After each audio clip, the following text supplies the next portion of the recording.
nuclear-powered INS Vishal, India's first supercarrier, will deploy EMALS. The guessing game is over. INS Vishal, India's first supercarrier that should see service with the Indian Navy, in the early 2030s, will be nuclear-powered. She will be the first nuclear-powered surface warship in the Navy and the second in the Navy as a whole. The Navy's first nuclear-powered warship is the Akula II class nuclear attack submarine INS Chakra, S-71. Unlike the INS Vishal, which will be made in India, the Chakra was leased from Russia for a period of 10 years starting in 2012. The Navy will also lease a second Akula-class submarine from Russia.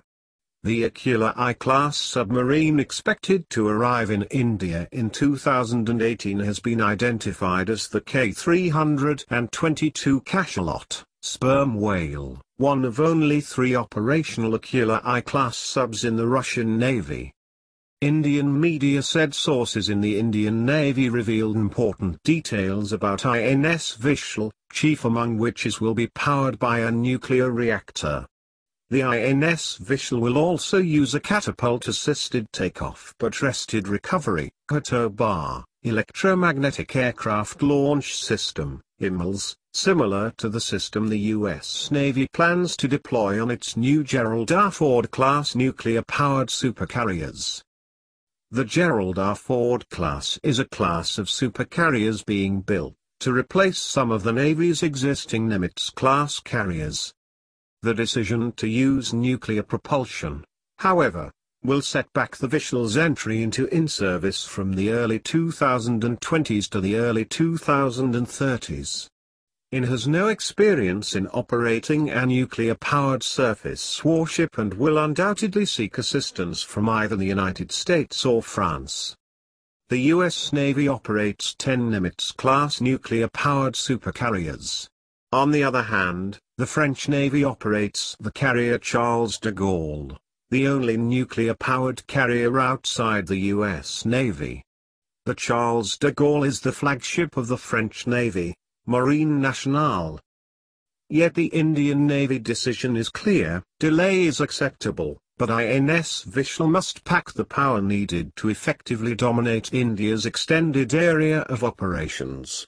Over the years, the Navy has defined this as extending across the Indian Ocean, from the Strait of Hormuz in the west, to the Malacca Strait in Southeast Asia.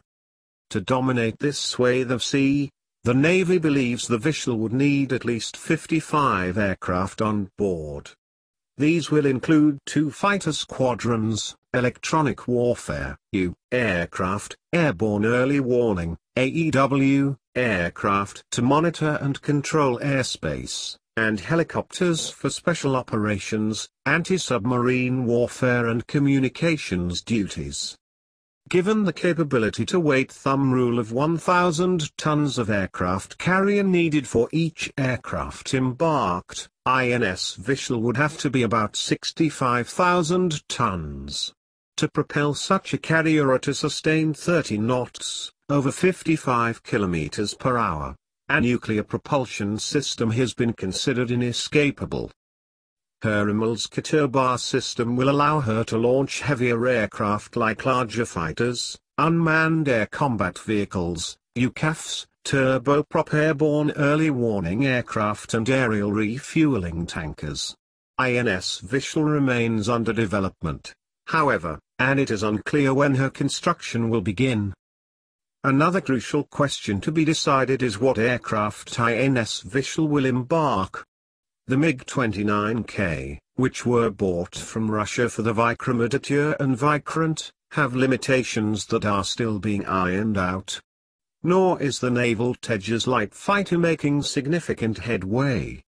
That opens the door for 2 bigger fighters that already fly off aircraft carriers, the French Rafale, already procured from Dassault for the Air Force, and Boeing's F/A-18E/F Super Hornet, the world's premier carrier-borne aircraft.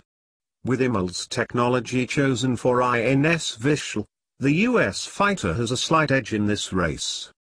INS Vishal will be built by state-owned Cochin Shipyard Limited in Kerala. The first supercarrier to be built in India. Vishal is Sanskrit for immense. Thank you for watching. Please share, like, comment, and subscribe.